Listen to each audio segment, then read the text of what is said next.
All right, welcome everyone. Today we're going to be going into our start state. It's going to be talking about NPM and Node all together.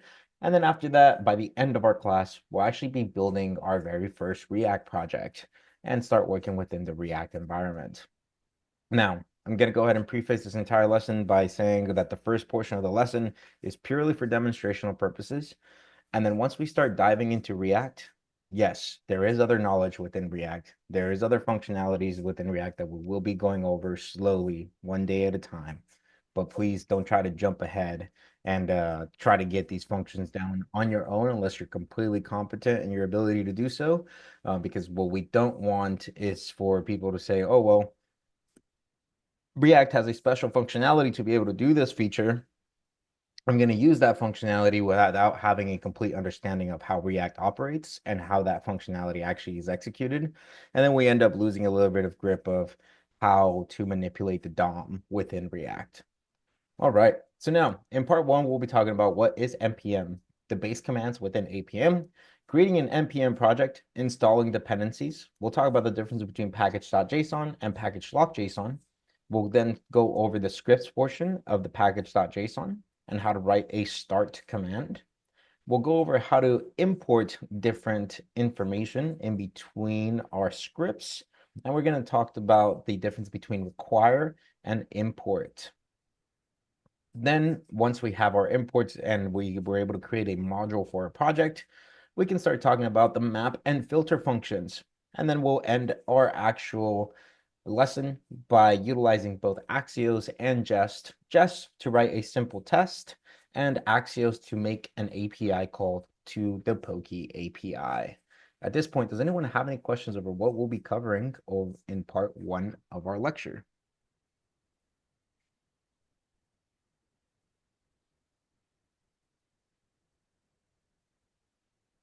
Perfect. Doesn't seem like we have any questions. Let's start talking about NPM. NPM stands for Node Package Manager.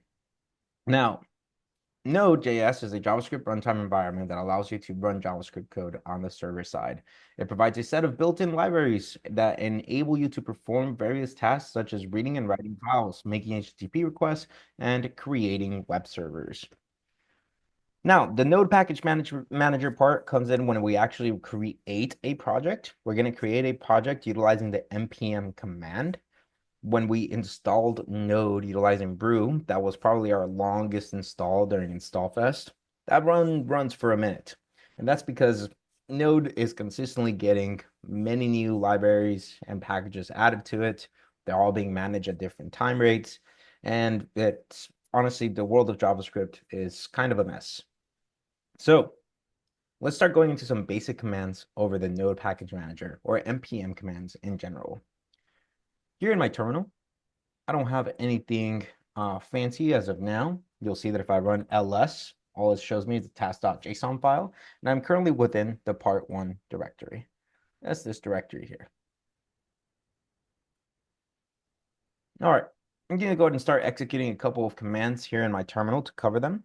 We have npm-v, and what that's going to return is the version of an npm that I currently have installed in my machine.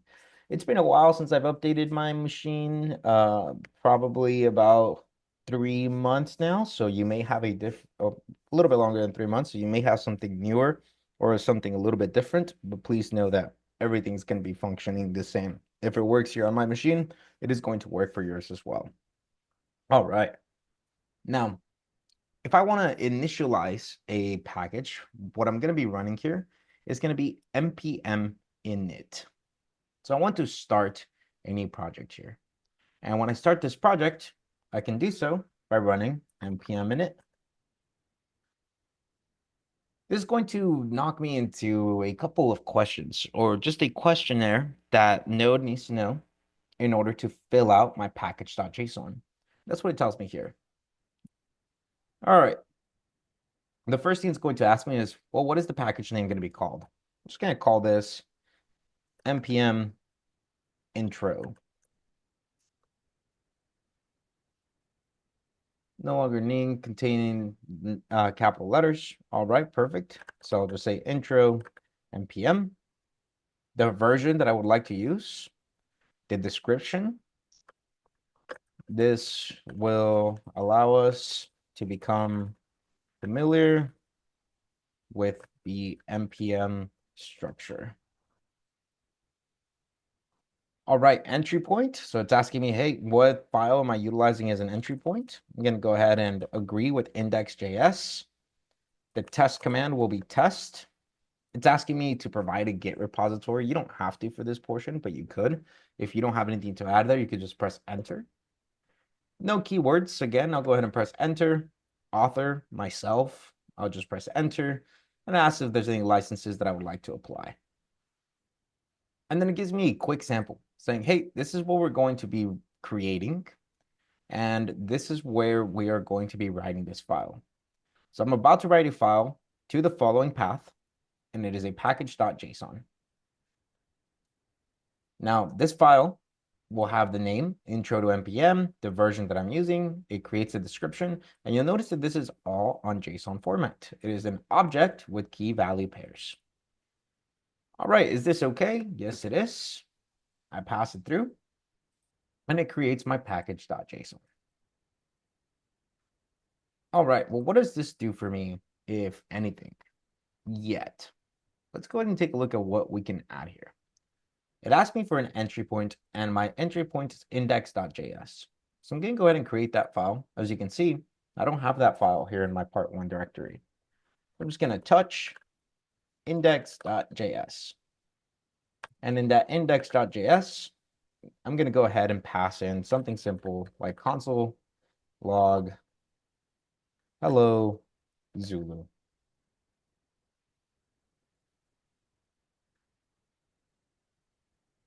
All right, so that takes care of index.js. I now have some scripts, which tells me test as test, and I actually want this to be jest. When I run this now, it's actually going to run an error, and we're going to go over how to run these scripts here shortly as well. All right. So now I have a small project that has been created. Does anyone have any questions regarding this package.json, how it was generated, and what command I utilized to generate this package.json?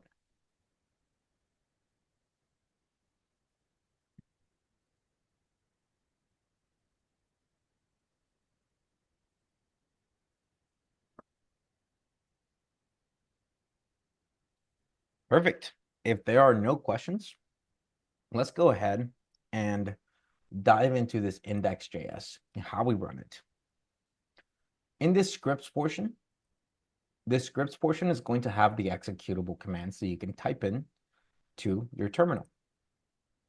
So if I place npm run test, you'll see that it tries to trigger jest, and it looks like it worked because I already have jest installed in my machine globally, which that's great. I do not have it as a dependency, so we'll have to adjust that here shortly. All right, but that command was able to run. If I make a new command here, let's say hello, and what it does is it says echo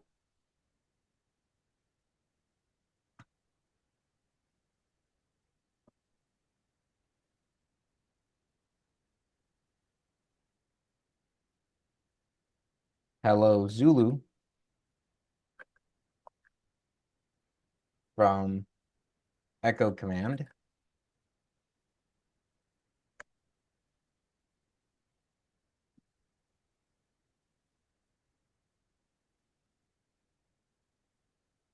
I can still execute that hello. I can say npm run hello. And then we get a simple echo hello Zulu from echo command. And here it comes. Hello Zulu from echo command. All right, the scripts portion, all the key value pairs within the scripts portion. The key is the command that can be executed by npm run followed by the command. And the value is what is to be executed within our operating system. Does anyone have any questions regarding the scripts portion? So in the scripts, are you able to set like the value to like hello, could you set it to like a function in index.js to call that function? That's a great question. So you're saying we create something in index.js and in scripts, can I have it execute that specific information, right? Or that one specific function? Yeah. Awesome. So in that case, we can't do that. There is a workaround to make that happen, but there wouldn't be a practical application for it that I could think of my top of my head. Instead, most of the time, scripts will execute files. All right. So let's go into that next portion, main.j index.js. Well, I want to go ahead and add another command here. This command will be start. And what this command will do is it will run node index.js. And now when I run npm run start, we see this hello Zulu. The command that was executed was node index.js. So it finds index.js and it runs the code of console log hello Zulu.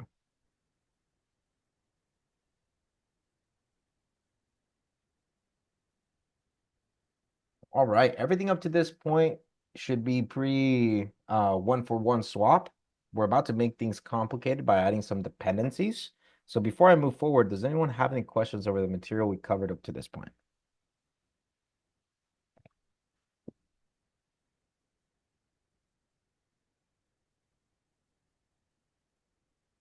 Let me go ahead and open up the Zoom chat here. All right, I'm not seeing anything on the Oh, Zoom chat. actually, I have a question. Yeah, let's hear it. So this is for running JavaScript on the server. So is this like is this automatable, or is this more of like a sysadmin type of thing, or Got it. This is definitely something that could be automatable. We're not going to be covering that just yet, and we're going to dive into that later on in the cohort, probably towards the second to last week of the cohort. All right, and I see a big head nod. Thank you. All right, let's go ahead and start adding some dependencies here, and then we'll talk about the difference as to where things are being managed. I'm going to run npm install Axios. Now, Axios, and let me make sure I have my browser here.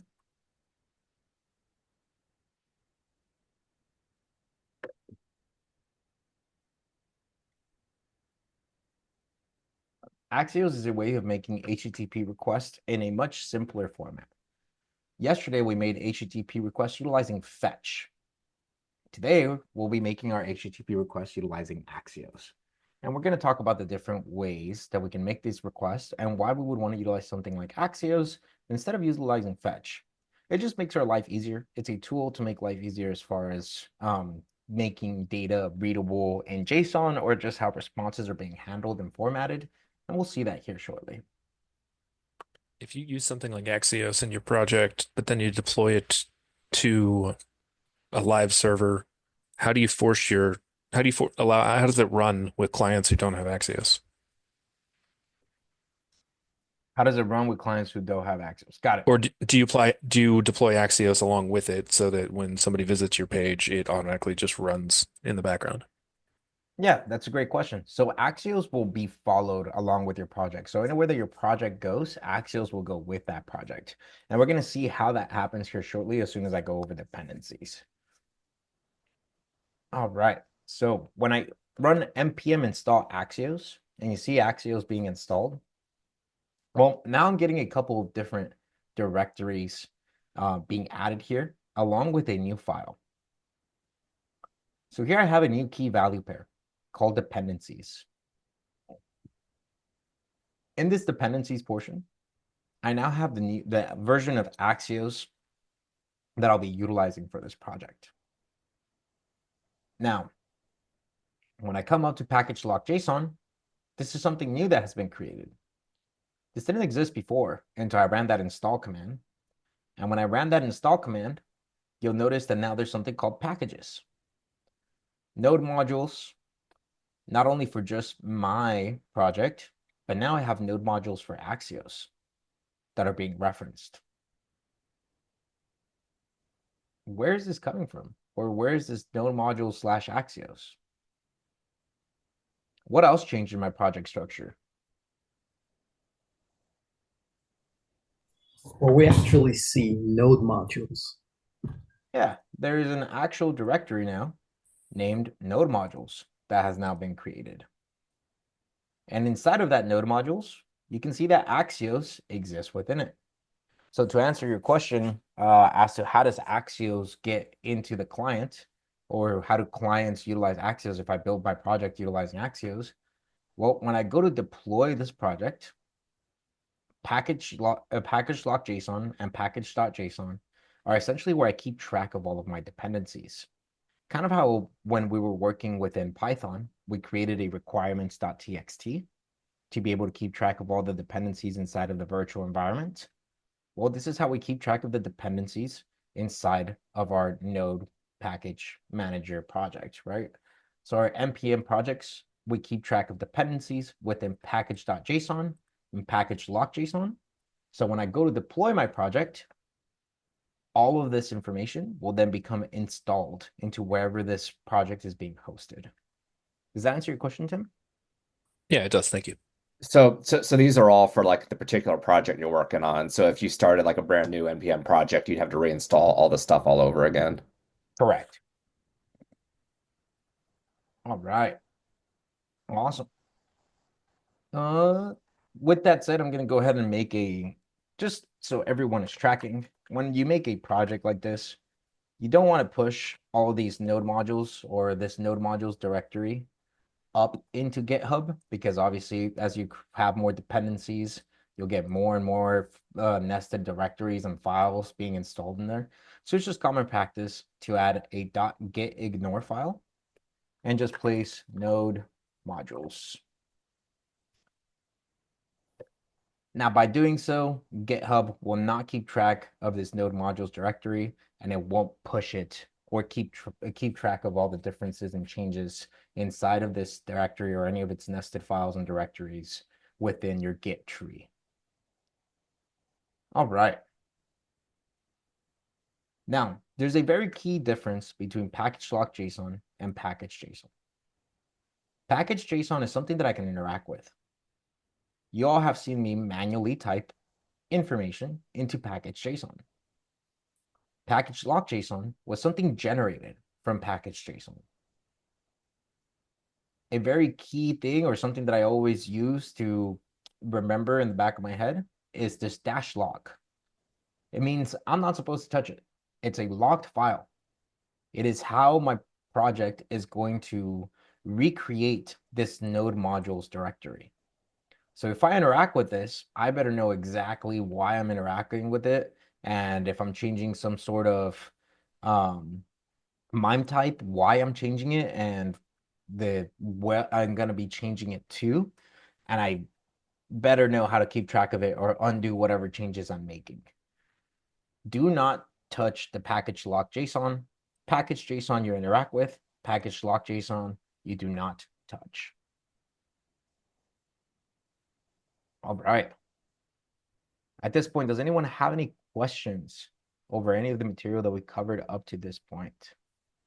So when you start like an NPM project and then you install like Axios and it creates all those like package.lock and package.json stuff, when you like get out of that project, is that stuff going to be on your virtual environment anymore, or is it just in that project specifically?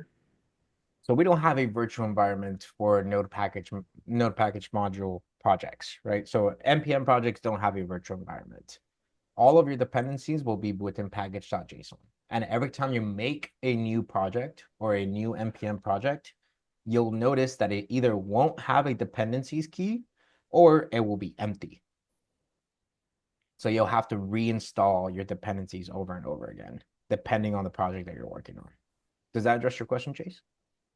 Perfect.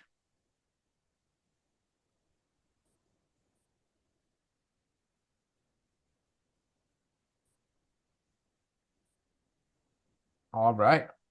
In that case, let's go ahead and start talking about imports now. Yes, I'm tracking we have Axios installed. We're not going to dive into utilizing Axios just yet. The next thing we're going to tackle are going to be import statements. Now, there's a difference between import statements in regular JavaScript and import statements once we're working within a module. So here we have a JSON file that has different tasks that we'll be utilizing to map and filter information. Now, there's nothing too crazy to this. There's an ID with a task, and actually instead of task, I'm going to rename that key to title because I think it makes more sense.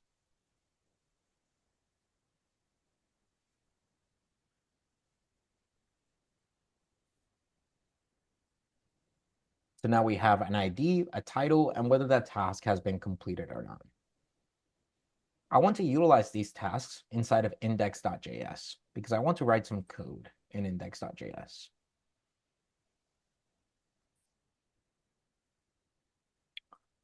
Well, how do I gain access to this file?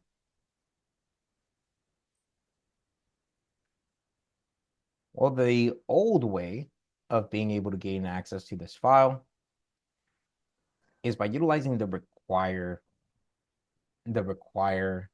function. So I can say, hey, I want to have tasks. And these tasks will be equal to the values required from the file task.json.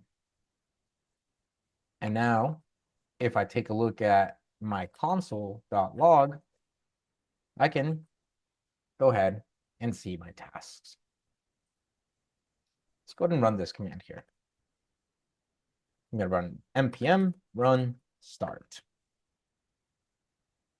And that's just tasks in the string because I'm not calling the actual variable. That's pretty embarrassing. Let me run that one more time. All right, there we go. So there we can see our array of objects being logged onto our console. Now, this is the old way of being able to import information. And notice that I'm utilizing the require function. This means that this isn't a modularized package just yet. Right? My project has independent files, but they're not interconnected with one another. So I need to change something in my package JSON structure. In my package JSON, I am going to add an argument. That argument is going to be of type module. This is going to make my entire file be connected as one. If I run my code one more time, I am now receiving an error. Require is not defined as an ES module scope. So this is no longer how I'm supposed to import information. Right? It is not a common JS script. It is now a module. Well, before we start getting into rollups and all these other fancy stuff that come in with JavaScript, let's look at the different method for importing tasks now. Now I can say I want to import tasks from the file task.json. And I just need to make sure that I assert the type is interpreted as JSON.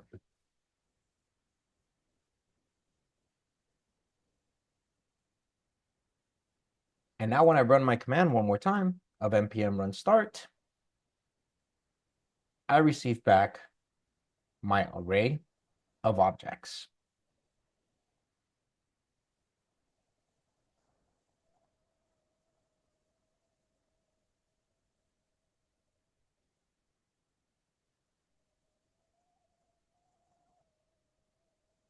All right, and this is going to be our newer version of import statements when working within JavaScript.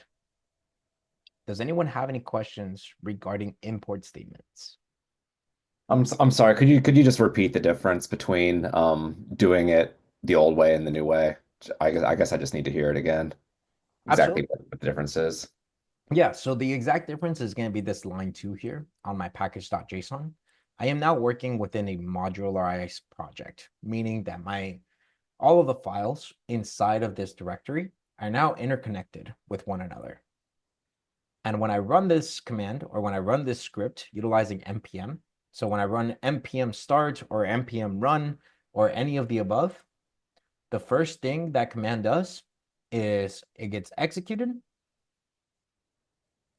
Under the hood, it comes over, finds package.json, and starts reading it from top to bottom. So it comes down and it sees, hey, wait type module.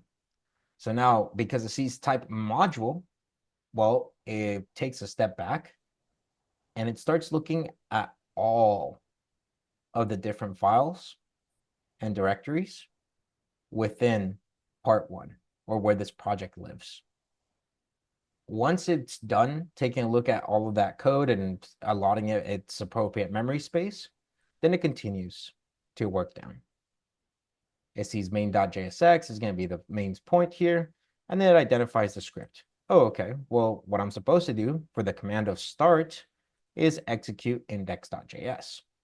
So then it finally goes into index.js, sees this import statement, and because it's now modularized, it is keeping track and knows of the existence of task.json because it is in a module type. Right? So that's the newer way of being able to do import statements. Now, the way we had before, oh, forgot to turn off my pencil. I apologize. The way we had it before was where we did not have a type of module.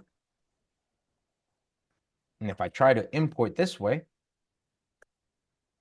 it throws an error saying, hey, we can't do this because this isn't modularized. I have no idea what tasks.json looks like or how to work with it. Well, because it isn't a module, I have to utilize the require function to be able to bring in those tasks. So that's the key difference. One of them is within a module and a project. The other one is not.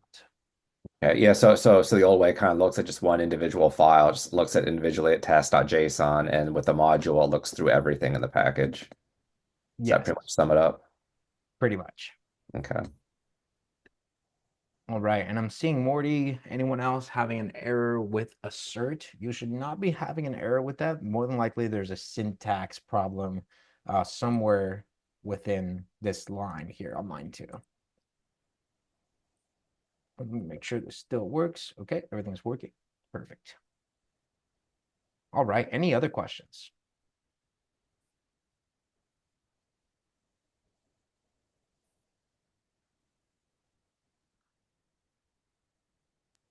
Is it the single quotes? Oh, are you trying to help out, Morty? Oh, okay. Let me try. All right, I apologize, Morty. I won't be able to debug that for you during class, but at some point after class, if you would like to get together, we can go Thanks. over that. Absolutely. Perfect. So let's go ahead and start talking about our mapping and filtering functions now. So now we have our tasks. Let's say that I wanted to iterate through all of these tasks, and I wanted to log on to the console the title of every task. How could I do that? It is an array of objects. I want to iterate through this array and log on to the console the title of every single one of these tasks. You just do like a for loop. Yeah, let's go ahead and do that. Let's do for let task of tasks. And then after that, we can console log task. And I can pass in title. Let's go ahead and run our command here of npm run start. When we do that, we have all of our tasks being logged into the console. Great, that worked. But now I want to do this in a cleaner, more modern way. And I'm going to do that utilizing the map function. The map function belongs to an array. And it uses pretty much the same exact syntax here. I want to iterate through tasks. calling the variable of task, and I want to log on to the console, tasks, title. You can go ahead and comment out this code here of lines 4 through 6, and then run it. All right, now when I run it, we can see it returns the correct information. Now, a key difference between our for loop and our map method is that the map method actually returns a new array. So if I pass in just task.title and I save this to task titles, I can console log task titles, and you'll see that it returns an array of strings. So the map function doesn't just iterate through information, it actually builds and returns a new array that can be saved onto a variable. And that's the map function. Does anyone have any questions regarding the syntax or the commonalities between our for loop and our titles down and our map function down there?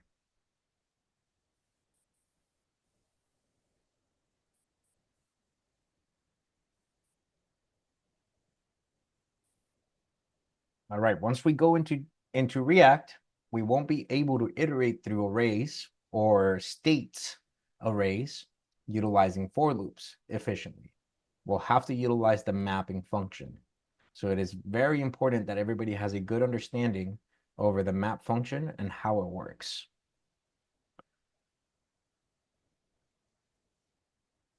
All right, let me dive a little bit deeper into this map function at this point. As of right now, the map function is returning an array of the titles. Now, I can decide what it will return, or I can run some logic as to what it's going to return, but I need to open up a body. If I do not have an assumed return statement, I need to open up a function body.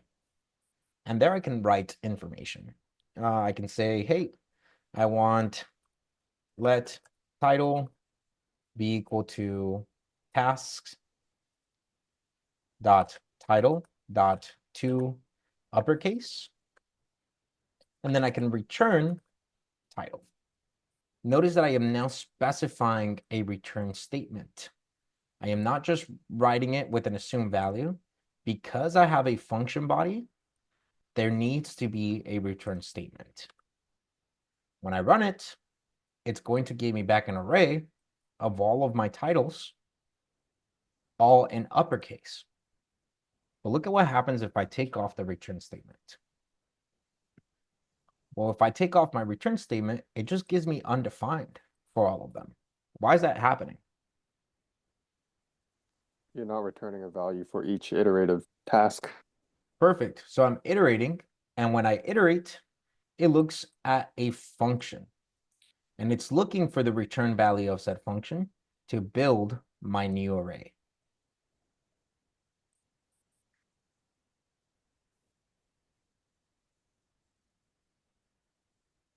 All right.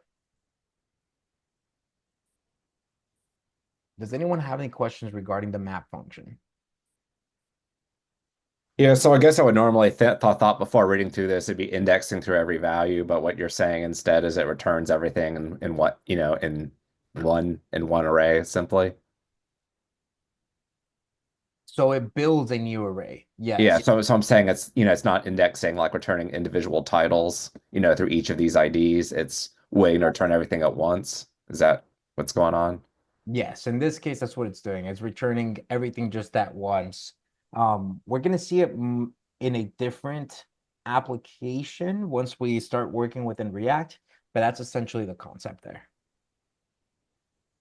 All right, let's move on to filter.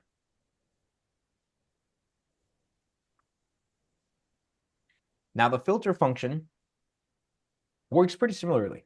I can go ahead and filter through these tasks. And let's say what I want to do is I want to be able to see if a task is completed. Let's say task.completed.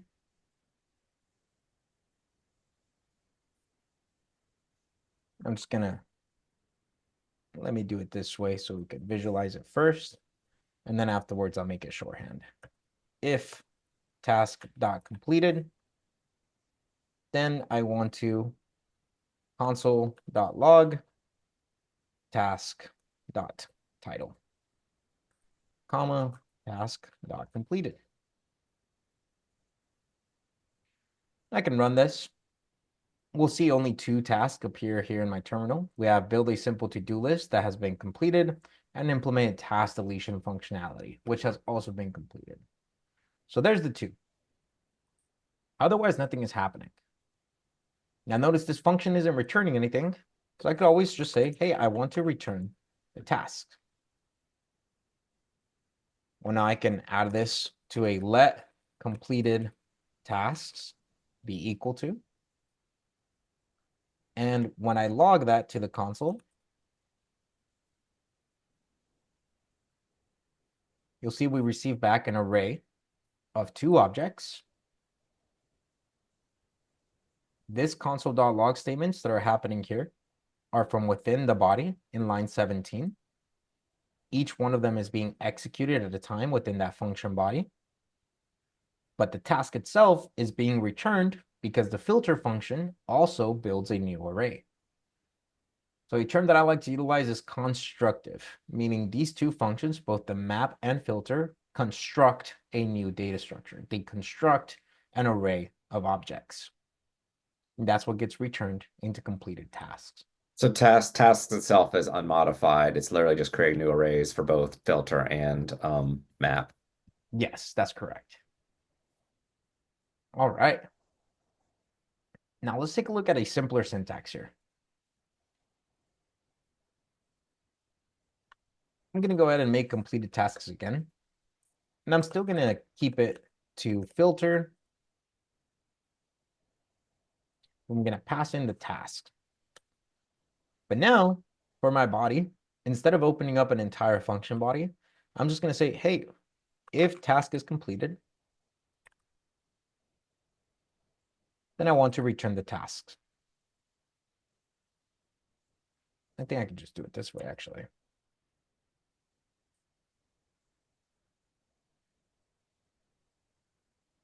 And you'll see that the new version that was returned, it's still my array of 2. Anything that evaluates to true with this condition that I've set here will be returned.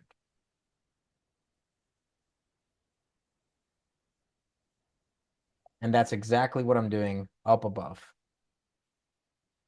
I'm just putting it all in one simple line rather than writing it in an entire function body.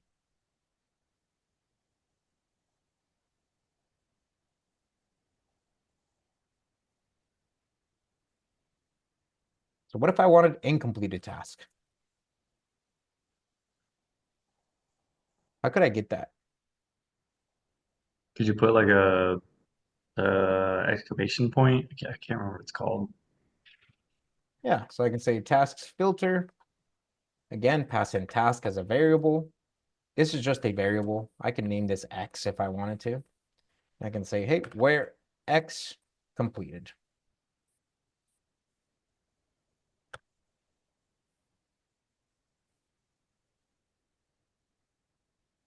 And then I get all of my incompleted tasks logged into the console.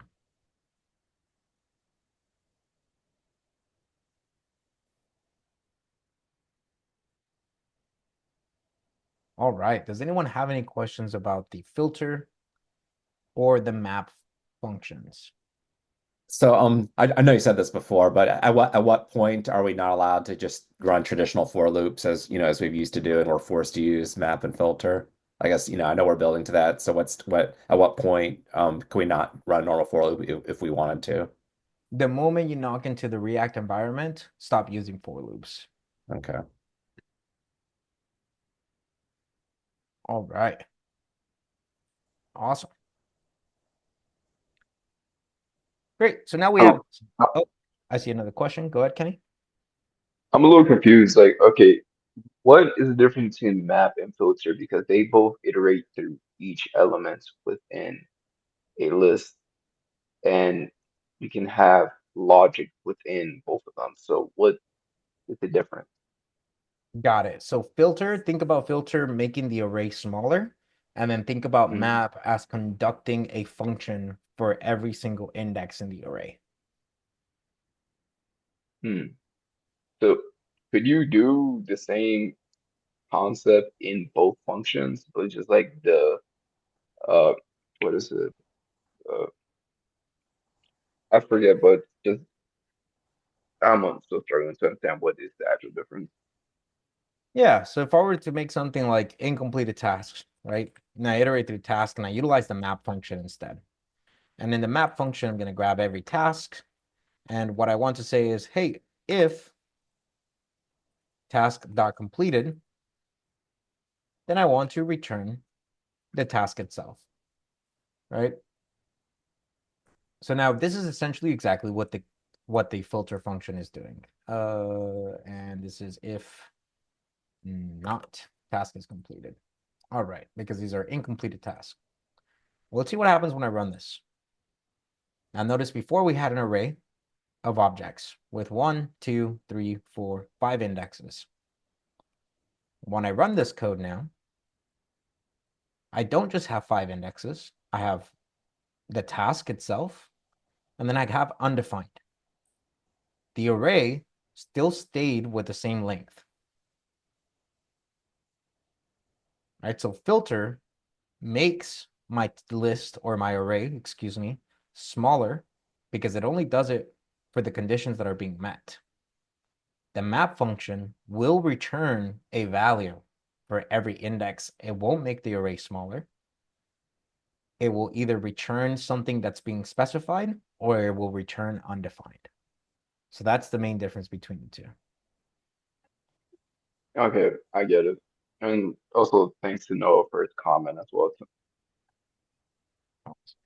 Noah made a comment. Map will return an item for every single item inside the mapped array. Whereas filter will only return the item and the condition is true. Great, thank you, appreciate it, Noah.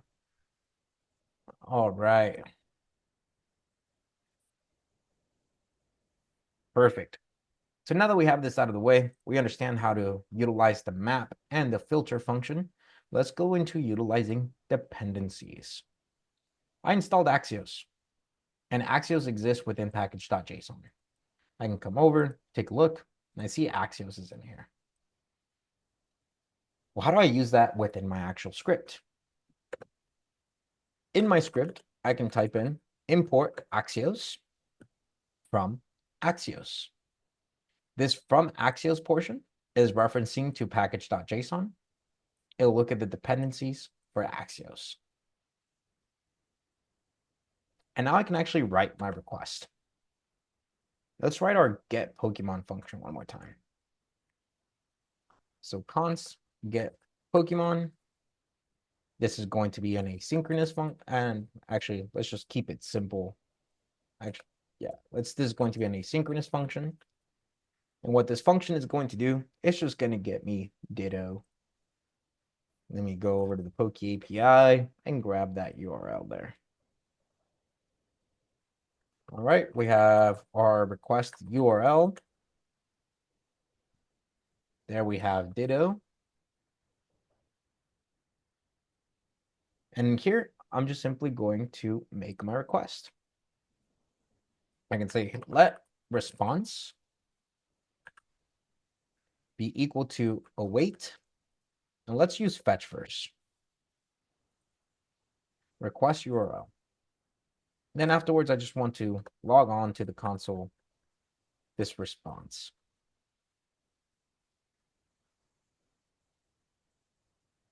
Let's run this. So I run NPM start. This is what I get back in my console. I get whether it was aborted, the timing allowed passed, a bunch of information regarding the request itself. It gives me a header list. It does have the body, but it has it nested, and notice that it's coming back as undefined. And there's a couple of different steps that I have to do here, right? To be able to just reach the body, I have to grab this information, and then I have to also do, hey, now I want the data to be equal to await fetch, or excuse me, response.json. And then I finally get the data. So I have to run through two separate steps to be able to grab the information of ditto. Now this is fetch. This is what we've seen up to this point. Let's go ahead and take a look at what response would look like if I utilize Axios. Now to utilize Axios is pretty straightforward. I'm going to call the Axios class. This is an instance of a class, and call the get method. I am sending a get request to my request URL utilizing Axios. Let's see what our response looks like now. Well, now, when I get back my response, I already have the data that I need to work with, and everything's already JSON readable. Not only that, but my headers and all of the other key value pairs are a lot easier to read. Everything's in a much nicer format when I utilize Axios. Instead of grabbing data like this, I can say, well, I want let data be equal to response.data, because that is the key attribute of the response. And now I can console log the data. There's no need for a second asynchronous await. I make my request, and immediately I get back all of the information regarding ditto. Let's take it a step further. If I already know the response is going to have a data attribute, what can I do so that instead of grabbing the response and having to do this response.data on line 8, how do I destructure the object that is returned? Because this returns an object with the key of data. How do I destructure this object so I just get the data attribute out of that response?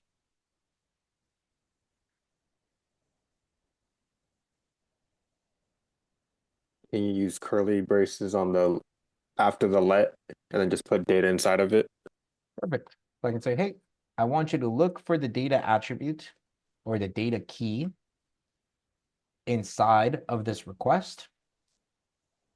It's going to utilize object destructuring, and now I immediately have data. No need for all of my other awaits or all the extra lines of things that I really do not need. All right, so now I have my data, and in there I can go into .sprites, .front default. And that will give me my front default image for my Pokemon there.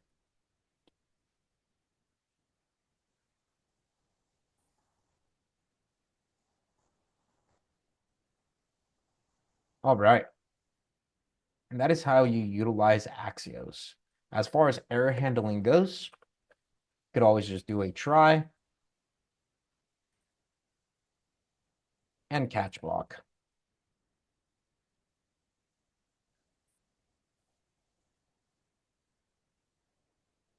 And that will keep your entire functionality running just like it did before. Any questions regarding Axios? So what's the major advantage besides it just does it in a few less lines? Syntactual and efficiency. It works a little bit faster than fetch does once you have it installed. And then the way that data is being returned, it's cleaner, it's already in JSON format, and you'll notice that different APIs may return information in other formats. So just utilizing Axios is a way of flattening everything out so that you don't have to worry about it. Does that answer your question, Jason? I see the thumbs up. Perfect. I have a question too. Let's hear it. So if we have like if we already have that function we created to get the Pokemon info, and we want to like change all of it to be Axios, do we just have to go into that folder and like start an NPM project and then download like the stuff? Yes. So you would run npm init, make sure that your package JSON in the start command is executing the correct script. Make sure that main here runs to a different script, whichever one it is that you're trying to execute, and then ensure that you have the dependencies for Axios. Okay, so you would for the start and the main, you would do the JavaScript file, not like the HTML or or obviously not CSS, but HTML or anything, just the JavaScript. Yes, just the JavaScript. Okay. All right. Awesome. It doesn't look like we have any other questions. As of right now, it is 10:02. Let's go ahead and take a 13-minute break and come back at 10:15 to continue with part 2 of our lecture. Thank you so much, everyone, and I'll see everyone back here shortly.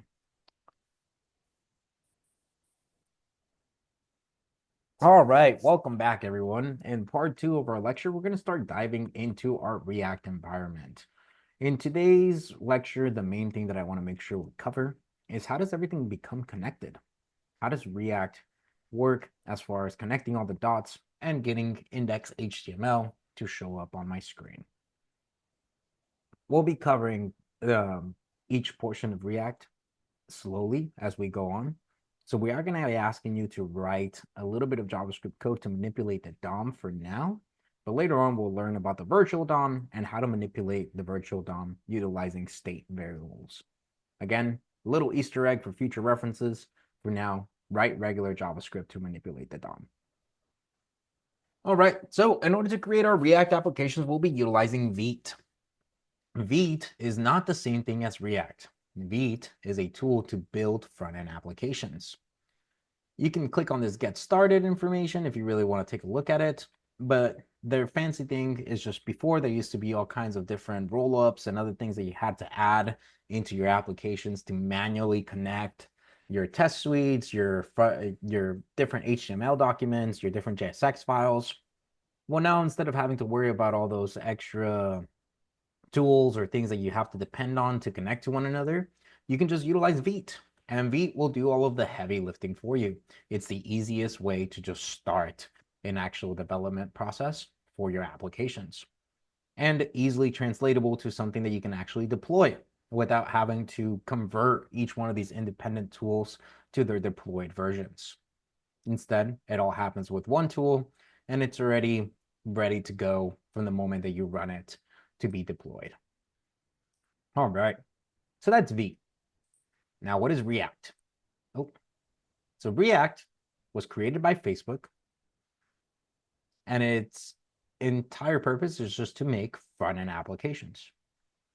It's a way of being able to write JavaScript code to return HTML or JSX. Now, React is very powerful because of something called the virtual DOM. We'll be talking about how the virtual DOM works and how to manipulate it in a future lesson.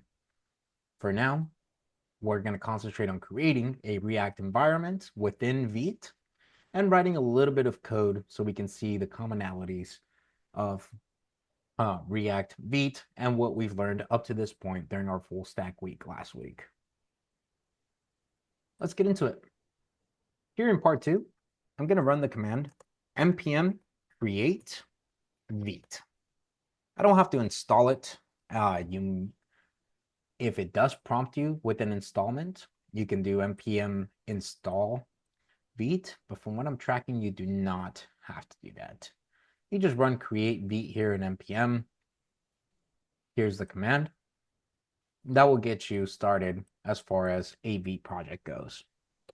So I run npm create Vite. It's going to ask me, well, what do you want to name this project? I can name this hello Zulu. And after I execute this command, if I open it up here, it's going to ask me what framework is it that I want to use. you'll notice that it has vanilla React, it has Vue, React itself, or excuse me, vanilla JS, Vue, React, Preact, Lit, Svelte, Solid, Quick, and there's others. The one that we'll be utilizing throughout this cohort will be our React projects. And then it even gives you the option. Do you want to do this in TypeScript or do you want to utilize it in JavaScript? In this case, we're going to be doing everything in JavaScript, but I strongly recommend that if you are able to tackle assignments in JavaScript, that you redo the assignment in TypeScript and utilize AI features along with supplemental documentation to guide yourself through the process of learning TypeScript. That way you could have that under your belt by the time you graduate the program. So we click JavaScript, and all of a sudden, I have this nested directory inside of part 2 named Hello Zulu. I have this public directory, which just has a Vite SVG, a source directory, which has a redonkulous amount of files. Here we have assets, which is just a React SVG. We have this app CSS with some built-in CSS. App JSX with already some built-in code. Index CSS with more CSS inside of it. And main.jsx. This ESLint, for now, don't worry about it. It's essentially one of those tools that I mentioned earlier that helps with the rollup process. We have a git ignore already provided for us, so we don't have to worry about creating our own git ignore and pushing things into GitHub that we shouldn't be pushing. We have an index HTML file, which will be rendered on our screen here. A package.json, which has all of our dev dependencies and dependencies inside of it already, along with a couple of scripts and commands that have already been built in. A README that we can use to specify the project, and this vconfig.js, which we'll be manipulating this information later on, but for now, also has to do with the rollup process. Don't worry about it. Just know of its existence for now. All right. Now, before we dive too much into these files, I want to go over the different commands that you can utilize to create a project. You'll notice that if I type in ls in my terminal, the only thing that exists there is this Hello Zulu directory. That's the project that I just created. Let me go ahead and remove it. Project doesn't exist anymore. My directory of part 2 is now empty. I'm going to run the same exact command to create a Vite project. But now, instead of running it with just npm create Vite, I'm going to run npm create Vite space period. That period is saying within this directory, I want you to create a project. Not create a project in a nested directory. I'm saying within this directory, create a project. When I run this command, you'll notice that it didn't ask me for a project name this time. I can still choose React, and I can still choose JavaScript. But now inside this part 2 directory, if I run ls, you'll see that I immediately have access to package.json, and I am within my project.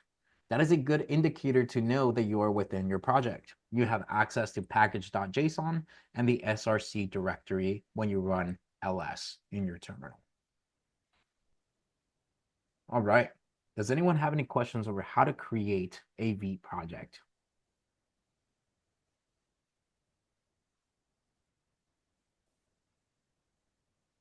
Easy peasy. At this point, we just follow the steps. It tells me, now run npm install. Why do I have to run npm install? What's missing in this part 2 directory that I need for a node project that has dependencies in it?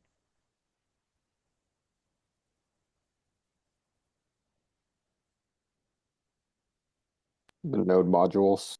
Yeah, node modules doesn't exist. In part 1, we had node modules, and that directory was created the moment that I installed dependencies. Notice that I also don't have a package.json.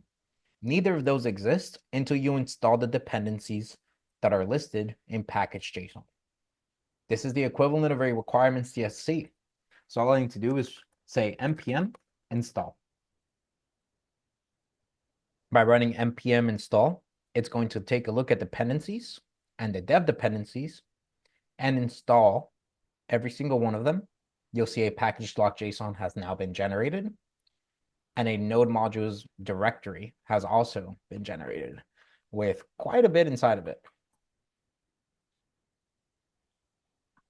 This is still just an npm project. So if I wanted to install a new dependency, I can do something like npm install Axios. You'll see that Axios is now an added dependency, and we can find it within the node modules if we really wanted to. I'm not going to take the time to look through all of this and find it, but it is in there somewhere. Here we go. Axios, found it. Lied. I did take the time.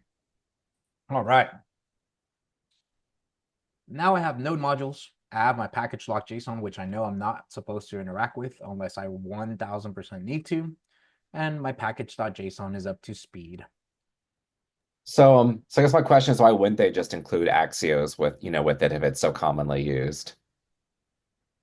Because there's other tools that you can use, so they just don't want to assume that everybody will be utilizing Axios.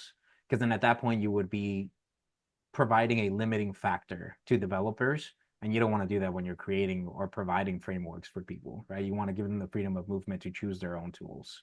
Okay. Awesome. All right. So now I have this information. I have my package JSON. Everything's working. I have Axios. The next command that I will use is dev. So I can run npm run dev. Well, this looks kind of familiar. Where else have we seen something like this?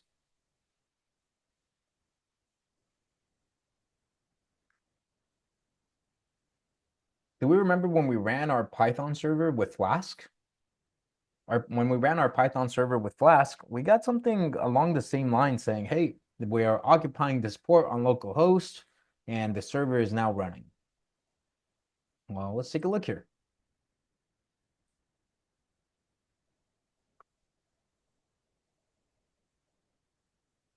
When I open up the server at localhost port 5173, I now have this application being rendered.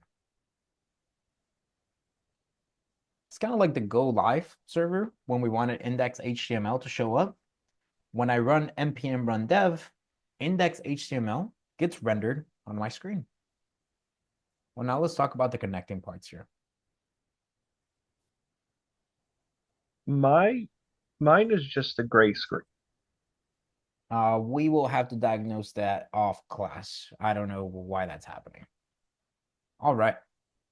So now I have localhost 5173. Everything's running. If I take a look at index.html here, well, index.html is just a pretty simple index title, right? The only difference that I can see here is in line 7, I have a title, and that's just telling me what my tab is going to be named. Well, where does all of this come from? Because if I take a look at the body is empty. Where could all of this information come from that is rendering this screen here on my right-hand side? I'm assuming like the CSS file that's included. Okay, so I have my CSS file, but my CSS file, if I take a look at it, it doesn't seem like I have any CSS file attached to this head. Then the JavaScript file. Nice. Yeah, we do have a JavaScript file here on line 11 that is telling me, hey, within source, there is a main.jsx script. Well, let's inspect this. As of now, I have the division of root, which I can see here on line 10. But if I open it up, I have multiple other divisions with an H1 element and a couple of other things. Let's see where that's coming from. I'm going to open up source. I'm going to open up main.jsx. All right. In main.jsx, this is JavaScript. We can see this React DOM, which we haven't seen before. It's a capital R, and it starts with a capital letter. So what does that tell me about this React DOM? What kind of structure is it? Class? It's a class. And this class has a method of create root. Awesome. Well, it's going to create a root, but it needs to know where. Well, it grabs the document.get element by ID or root. Where's that coming from? Let me see. I have index HTML. Well, here in this division has the ID of root. So in main.jsx, what we're doing is we're grabbing that division.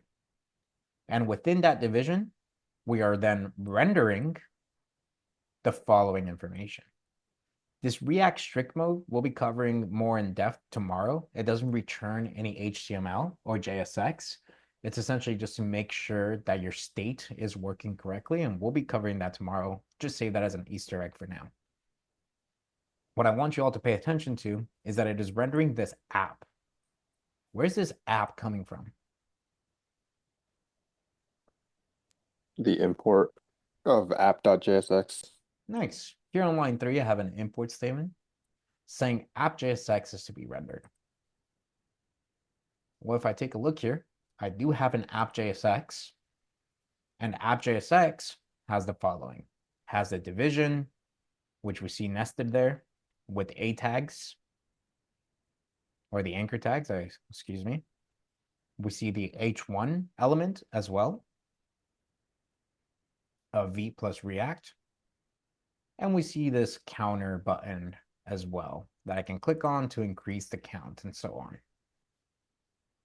So that's how everything's being connected. Index HTML gets rendered onto the screen. From there, the script main.jsx is triggered. When main.jsx is triggered, it grabs that root division or the division with the ID of root, and it injects app.jsx. Now, app.jsx has the function of app, and it's exporting app. That's what's being rendered here. Not the entire file, but this function, or the return value of this function. This is the first time we've seen this. We're still able to write JavaScript, but notice that the return function is returning HTML.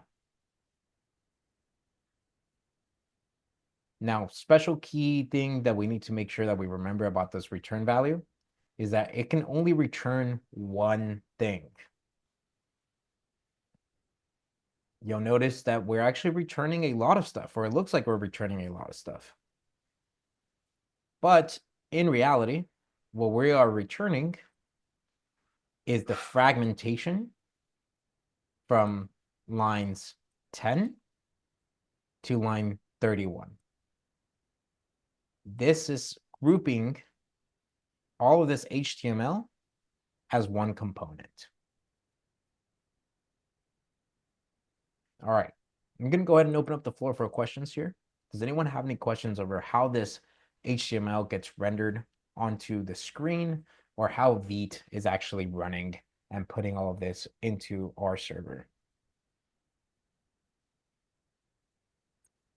So Vite is the framework that kind of organizes our everything, our dependencies with React. Not our dependencies, but the rollup of separate files, and creates that module, right? So before, I manually wrote type module into package.json and had to connect different things so that they were able to work with one another. Well, now I'm working with index files, I'm working with CSS files. I'm not just working with just regular JavaScript. So in order to modularize everything, I utilize Vite to roll everything up and create an entire project module. Does that answer your question, Kenny? Somewhat. I'm still very awkward when it comes to modules. Got it. All right. Any other questions?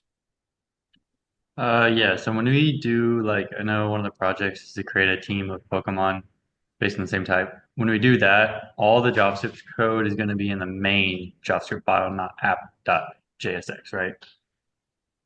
No, all of the JavaScript code will be in app.jsx. Okay, that's why I asked. Yeah, of course. And it will be within the app function.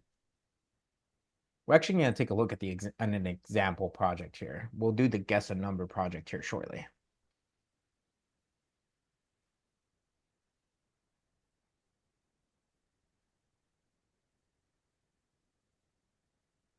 So what's the main.jsx file then again?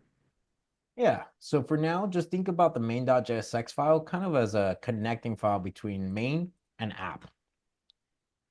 So if I were to draw this out, I would take a look at it like this, right? So we have index.html, and then we have our actual application as app.jsx. And to make sure these two are communicating efficiently or correctly, we have main.jsx. It is just a connecting file between the two of these, making sure that they're playing nicely and talking to each other back and forth. All right.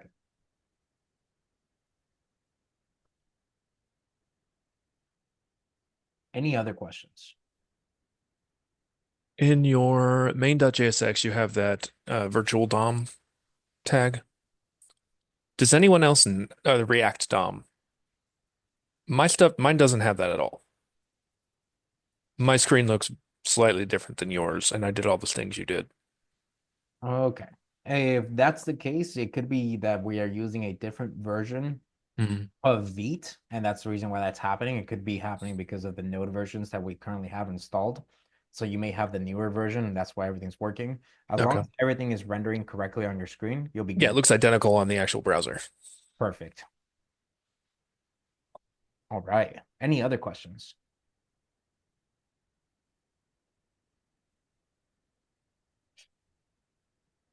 Easy peasy. In that case, let's go ahead and dive into actually writing some code and making our project here. We're not going to interact with index.html because I don't need to. I don't need to interact with main.jsx. All of my code will be in this app.jsx file. Now, notice that app.jsx uses app CSS and main.jsx utilizes index CSS. It goes from top to bottom because it's cascading style sheets. So any CSS that you write in index CSS will always trump CSS and app CSS. So just little note there to make sure that we keep track of. I'm going to go ahead and take off all of the CSS altogether, just because I don't need it. I don't want to have it get in the way. So there we have our actual project. And I'm actually going to remove this entire project. I'm just going to have an H1 of guess a number. You'll see that we have the hot reload feature. My project is automatically reloading and refreshing. I'll create a form here where this form will take in an input of type number with a max limit of 100 and a min limit of 1. And then I'll go ahead and put an input form type submit.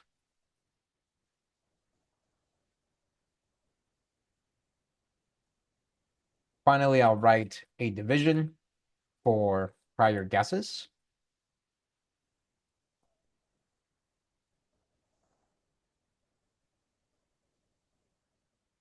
And I'll write a division for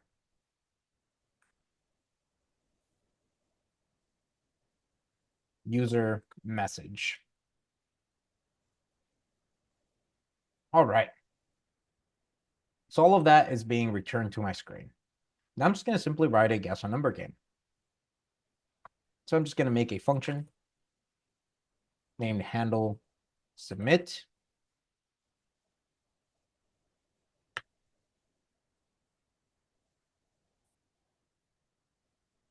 That is going to take in an event. that's going to prevent the default behavior.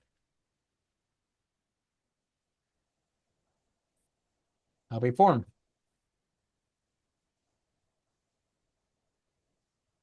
I'm going to generate a random number.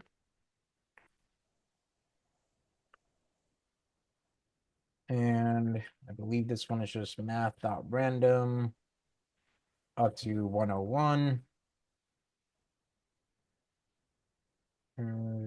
Between 0 and 1. You need to multiply that math out random with no parameters by 101. Got it. And I'm assuming this also needs to be floored. Would that be correct assumption? Probably. Yes. Easy peasy. All right, so there's our random number that will be generated. Instead of calling it num, I'm just going to name it answer to be more specific there. So that's going to create my answer. I have now whenever somebody guesses or makes a submission to guess, I'm going to make an array here.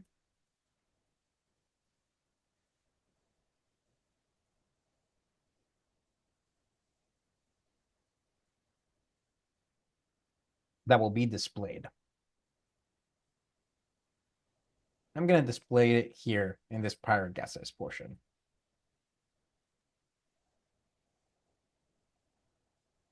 Actually, I'm going to get rid of this portion just because I don't want to go into mapping and returning HTML just yet within the map function. We're going to take a look at that later on.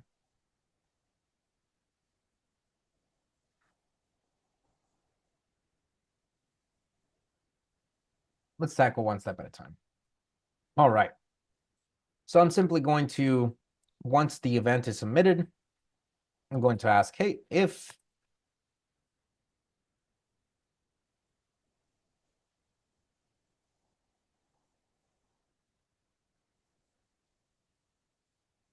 user guess be equal to document.getElement by ID. I need to give this an ID of user guess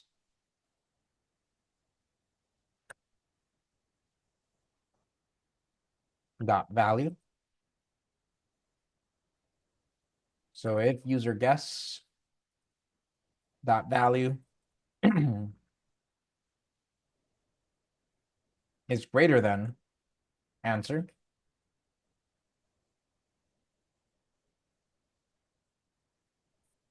and let's grab that user message.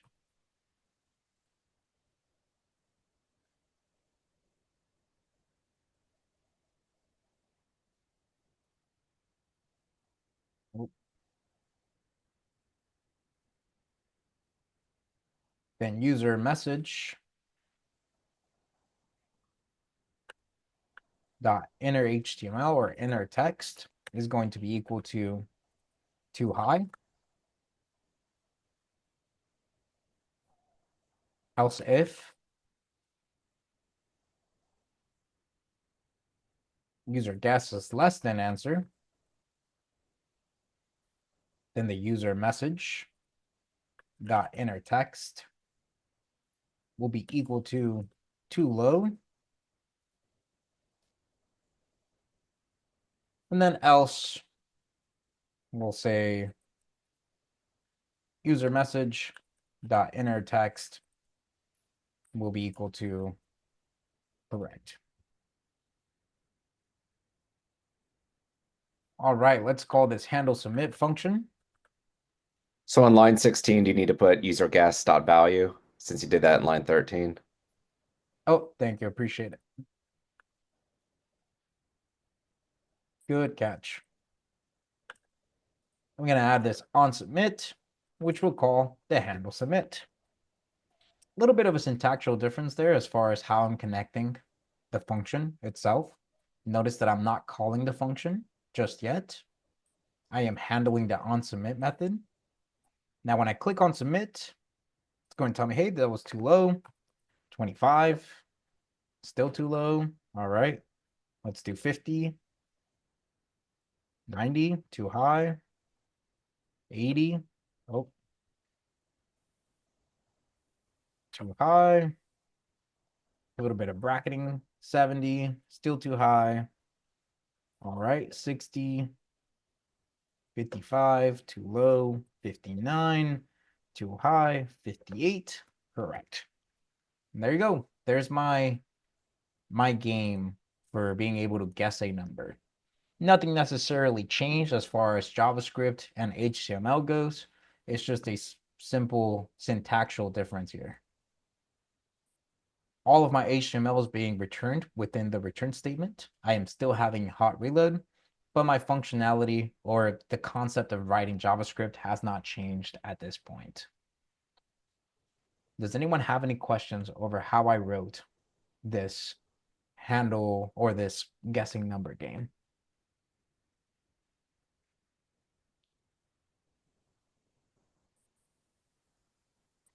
Where does main.js come into play with this?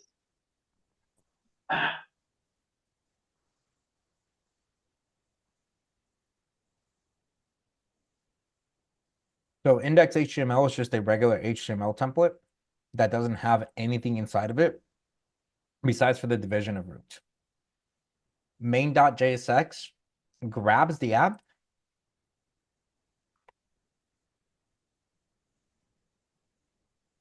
and it feeds it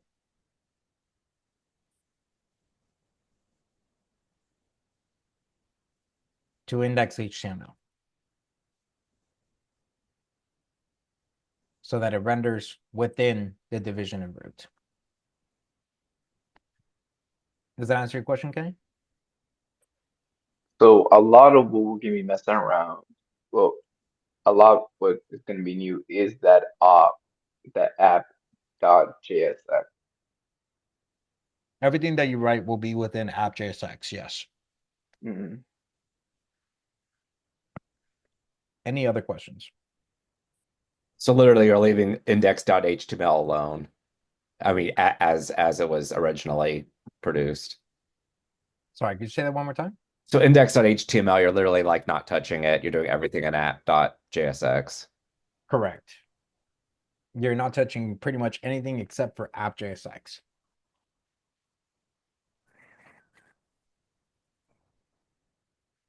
Wait, so you want index.html to just be completely blank and you just want to manipulate the app? Yes, that's correct. So here's index, it's completely blank. Wow. All of our code is being written within app.jsx. So I'm not sure Wow. if I missed something or if it's a version difference, but mine functionally works the same as yours, but the styling still has like the gray background and the buttons are colored different. Did I miss a step or I would check app.css or index.css and make sure that they're both completely empty. okay?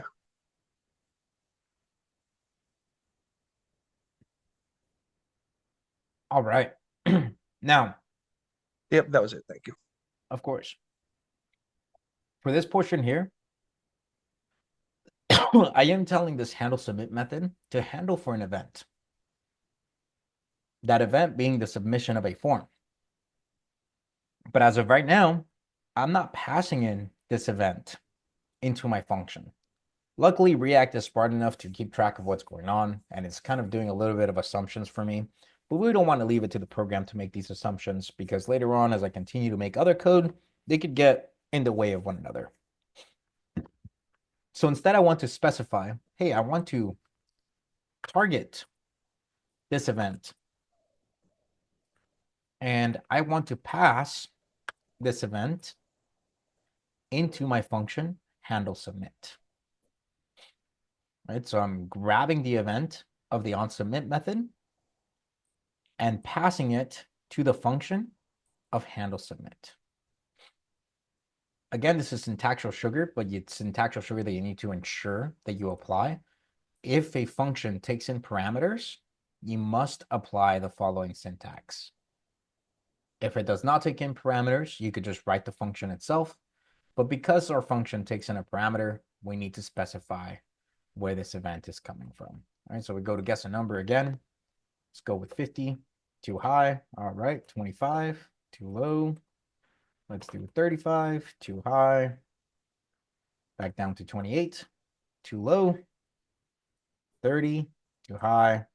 So our answer is 29. All right. Does anyone have any questions over this?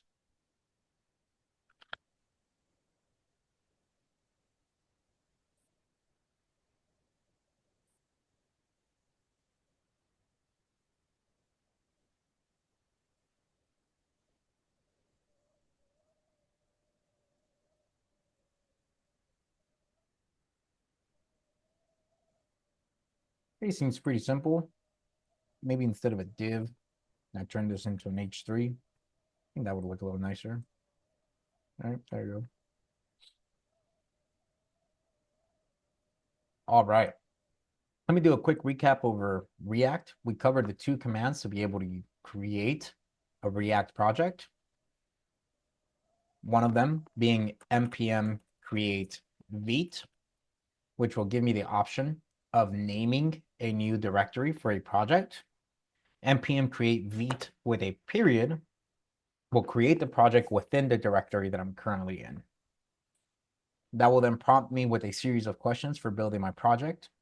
I will select React in JavaScript, and that then creates my project itself.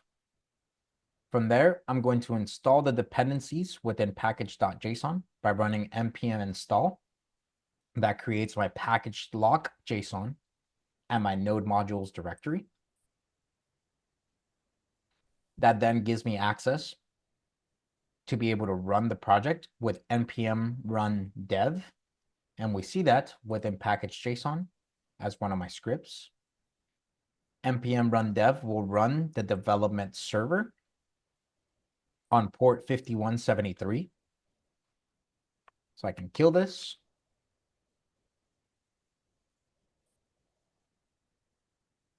And run npm run dev. That runs a development server on port 5173. That development server will render index.html, where the script of main.jsx will be executed. The script of main.jsx will then grab app.jsx and inject it into that division with the ID of root. And that's happening right here.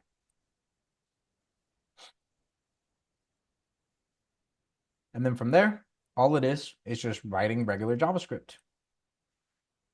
I didn't make any crazy adjustments here. I'm not utilizing state variables just yet. We'll be covering state variables tomorrow. I'm just writing regular JavaScript and manipulating the DOM with vanilla JavaScript. Again, I am not worried about state variables just yet. Does anyone have any questions over how to build a React project or write code within your React environment?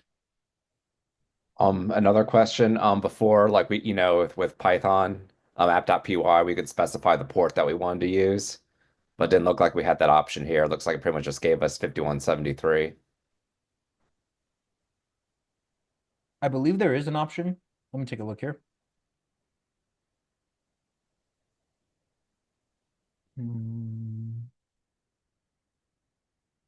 Here you go. So you can specify additional CLI options like port or open for full list. Look at the CLI command help. Port and specify the port number. So if you want to do something like port and 8000, you can run npm run dev -- port 8000. Oh, that didn't work. Could not auto-determine entry point from rollup options or HTML files are no explicit optimize.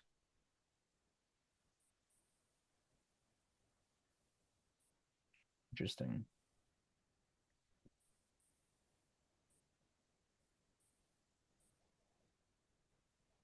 There's a way to do it. I just don't know it off the top of my head. I would have to find it and send it to you. I apologize. All right. But I know there is a way to specify the port.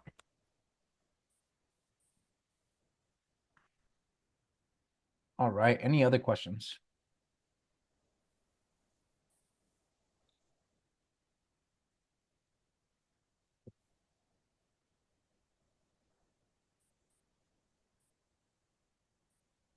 All right. Easy peasy. If there aren't any questions, this is going to conclude our lecture for Introduction to the React Environment and Node Project Management Projects, or NPM projects. You can go ahead and stop our recording here.